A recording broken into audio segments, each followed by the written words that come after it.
Ayer escuchaba a María Eugenia Vidal que el gobierno en esta elección quizás saque 7 o 10 legisladores más que le permitirían tener una fuerza parlamentaria mayoritaria. Lo malo que hizo todo un discurso que si vos lo aplicás a la ciudad no te pasa el tamiz del republicanismo de María Eugenia Vidal. Una autocracia, le falta un voto para tener creo que mayoría total, absoluta. Lo ungen monarca en cualquier momento a Rodríguez Larreta. Sobre el tema de IMSA, que también le preguntamos al ministro, bueno, evidentemente es para analizar. Eso sería quizá para abordarlo con mayor profundidad. ¿Por qué en Vicentín no y por qué en IMSA sí? Las circunstancias no son exactamente las mismas, las problemáticas quizá no sean exactamente las mismas, pero sí para una cosa se obtuvo el apoyo incluso de sectores de la oposición. Eso, IMSA es estatizada, digamos, con Mendoza, digamos, ¿no? Una provincia gobernada por la oposición. Y sin embargo, allí en Vicentín, núcleo duro del agro, la cuestión agroexportadora, quizá no se pudo. A mí me parece que eso necesita todavía un poquito más de profundidad, de abordaje que no hemos tenido. Y después el tema del salario, ¿no? Hablando de la entrevista que tuvimos con Culpa recién. El salario, los salarios son demasiado bajos. Y es para una política de este tipo, Néstor, comentame vos en todo caso, digo, pero para una política de desarrollo como la que tiene pensado el gobierno, de reindustrializar, de mercado interno, necesitas que la gente tenga mayor poder adquisitivo. Si no, es como remar en dulce de leche, en No, cemento con guante. y el otro riesgo, quizá más importante aún, es que la caída de ingresos y la pérdida de poder adquisitivo respecto de de la inflación te frena ese proceso productivo, que ya le pasó a muchos gobiernos anteriores, ¿no? Trunca ese sendero de desarrollo que tiene que ser progresivo y que tiene que ser con buenos ingresos. Si no, oportunidades así se pierden. Lo comentamos, en otro contexto y con otra intencionalidad le pasó a la Alianza, le pasó a Macri, que eran gobiernos de otro sesgo, pero que habían tenido un principio de reactivación. En el caso de la Rúa apenas asumió y en el caso de Macri en su segundo y único año de gobierno en el cual hubo crecimiento económico y se frenó por eso, porque la inflación le termina ganando a los precios. Entonces, si no tenés la política de ingresos por encima de los precios, te trunca el proceso de productivo que quieras hacer, industrial, más complejo, de mayor calidad de empleo. Es un problema eso. Yo creo que el gobierno está consciente de eso, pero bueno, tiene que acelerar un poquito más ahora, ¿no? ¿Y vos crees que los grupos nacionales le están haciendo la pata al gobierno en esto? Bueno, hay pocos grupos nacionales, ¿no? Ese es otro problema. Para tener un complejo productivo de mayor densidad tendrías que tener muchos grupos nacionales productivos. Y la verdad que no hay. Y los poquitos que hay, los grandes, no son nacionales. Acumulan acá y se la llevan afuera. Pero no son El otro día grupos. yo vi una entrevista que le hacen a Paula Español, le hizo Fontevecchio una entrevista a Paula Español, de esas entrevistas de 122 páginas, ¿sí?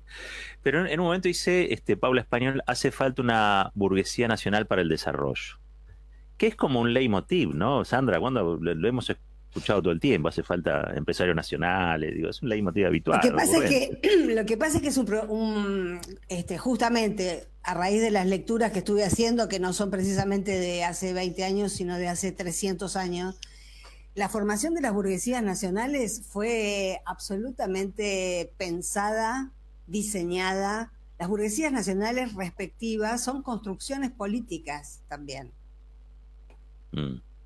que nunca van a poder llegar a ser tan poderosas como las burguesías de los países centrales, ¿no? Porque tienen su coto y que además están formateadas para no sentirse parte del país, de alguna Claro. manera, no ser del todo, Mm. se les dice nacionales porque están de acá, pero enseguida apenas acumulan, te ponen la base en Luxemburgo.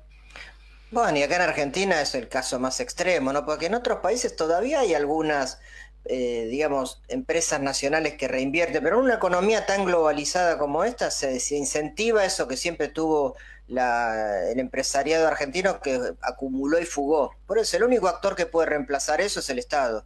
O sea, pensar en una burguesía nacional y todo, todavía me parece que cada vez más Vos se decís que vuelve más utópico.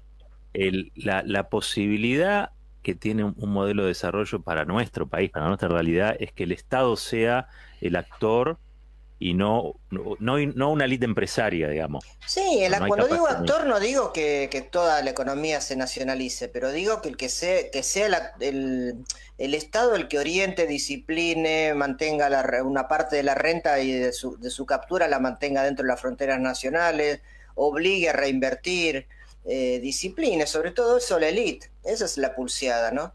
Ahora, es cierto que en una economía global muchos capitales van bien, eso es cierto, pero justamente con más razón ahí el Estado tiene que intervenir, no para quedarse con todas las empresas privadas, no estoy planteando eso para nada, yo estoy a favor de una economía mixta, pero que sea el que define finalmente es el Estado, porque si le deja que defina Techin o Arcor o Clarín, bueno, ya sabemos lo que pasa, nunca va a haber desarrollo en la Argentina. Ahora, en el marco de una disputa que no solamente es argentina, ni siquiera regional, de modelos tan contrapuestos y tan antagónicos, hasta que eso no se termine por resolver, perdón por la expresión, para un lado o para el otro, es difícil que haya una suerte de burguesía nacional o regional que se prive de la posibilidad de presionar políticamente para que el modelo que gane sea el que más rentabilidad le da y el que mayor ganancia le da.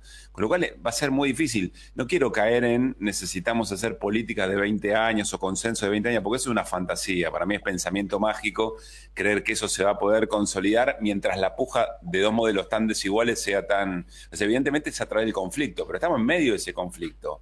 Es difícil pensar que no sea el Estado el que pueda conducir ese proceso a través del triunfo electoral de un modelo más o menos parecido, de gobierno más o menos que tengan el mismo sentido, porque si no, no va a ocurrir por arte de la naturaleza, insisto, mientras dure el conflicto. Es que yo creo que justamente lo que hay, una de las maneras de ver la disputa política que hay en la Argentina desde hace mucho tiempo es por el tipo de Estado que queremos. Si un Estado solamente facilitador para las élites o un Estado que tome las riendas. Hay que estar peleando todo el tiempo para no caer uno mismo en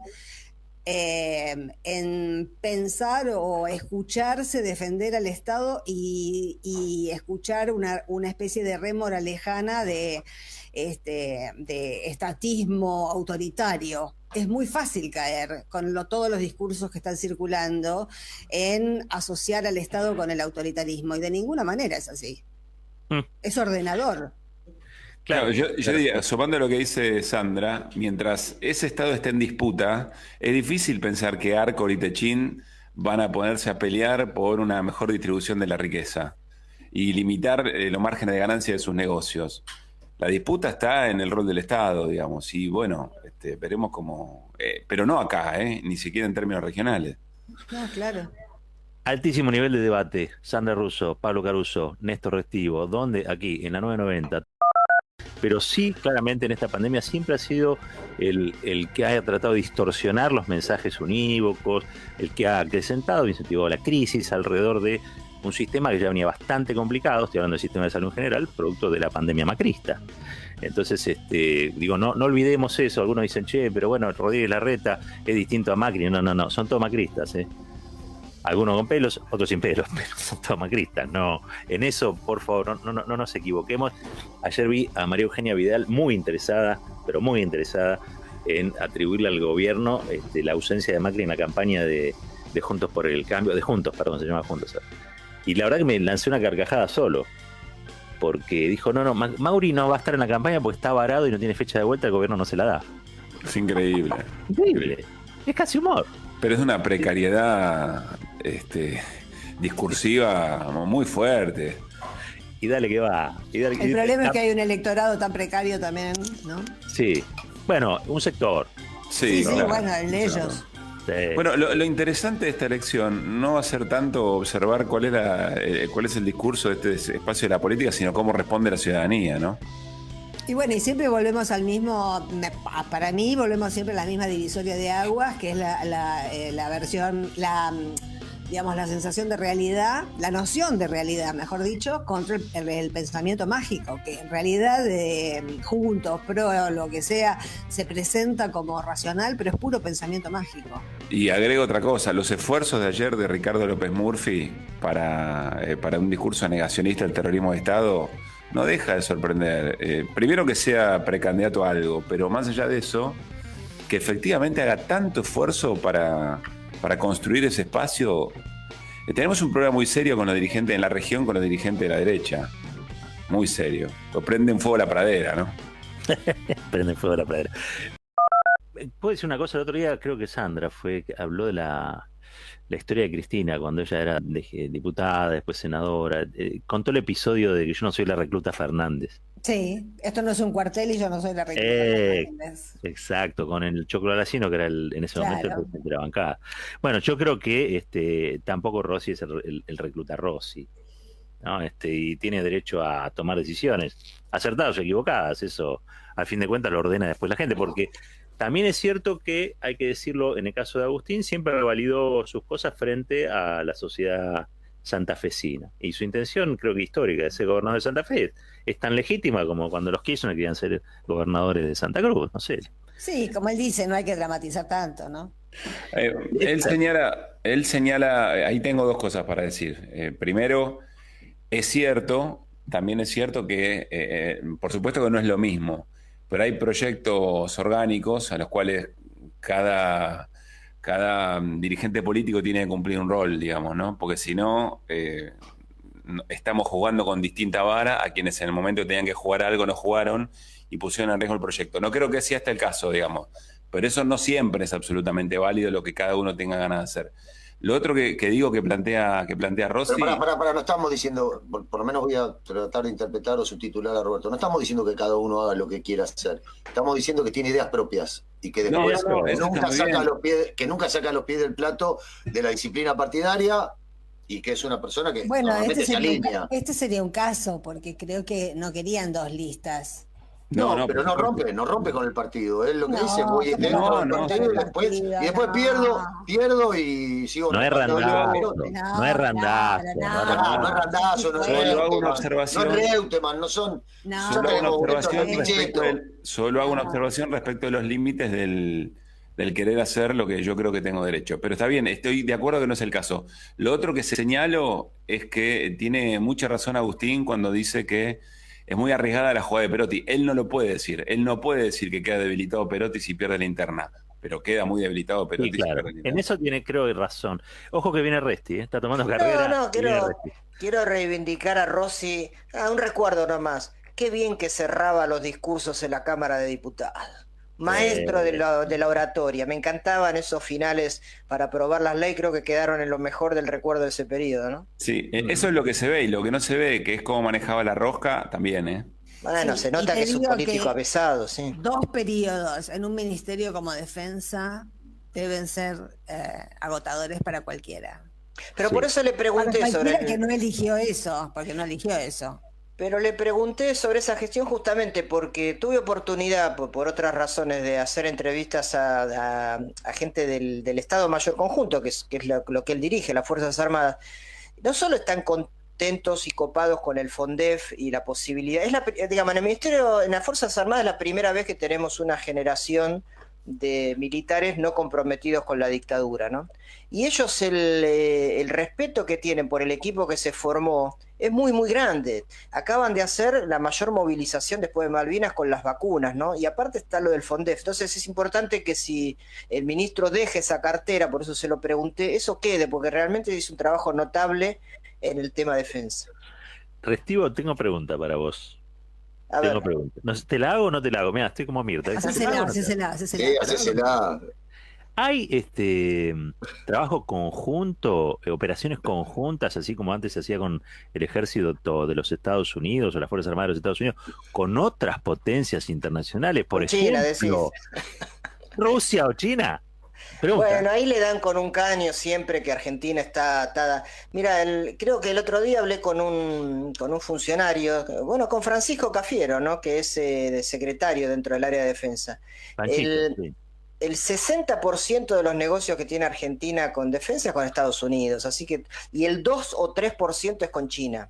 Con lo cual toda esa idiotez de que estaba matada la hegemonía china es una tontería supina. Pero sí hay, por supuesto, dentro del interés nacional, opciones que ahora que está el FONDEF y necesita Argentina equiparse con guardacostas, con rompehielos, con aviones, etcétera, tiene todo disponible. Y lo importante con China, y con esto cierro, es lo siguiente: Argentina sufre un bloqueo de Gran Bretaña por la guerra de Malvinas. Entonces cualquier aparato que querés comprar, yo creo que lo dijimos alguna vez, que tenga un tornillo inglés, Inglaterra te lo bloquea. Y es un problema grande porque la industria bélica británica es muy abarcativa. Entonces con China es una opción más, como tenemos con Israel, con Brasil, con Estados Unidos, con toda. Argentina tiene muy buenas relaciones con China, hace ejercicios conjuntos en misiones internacionales, no en forma bilateral, pero está pensándose en también hacer como se hace en otros países sin problema. Viste, yo te tenía que hacer la pregunta, pero dudé antes, ¿eh? Yo dudé.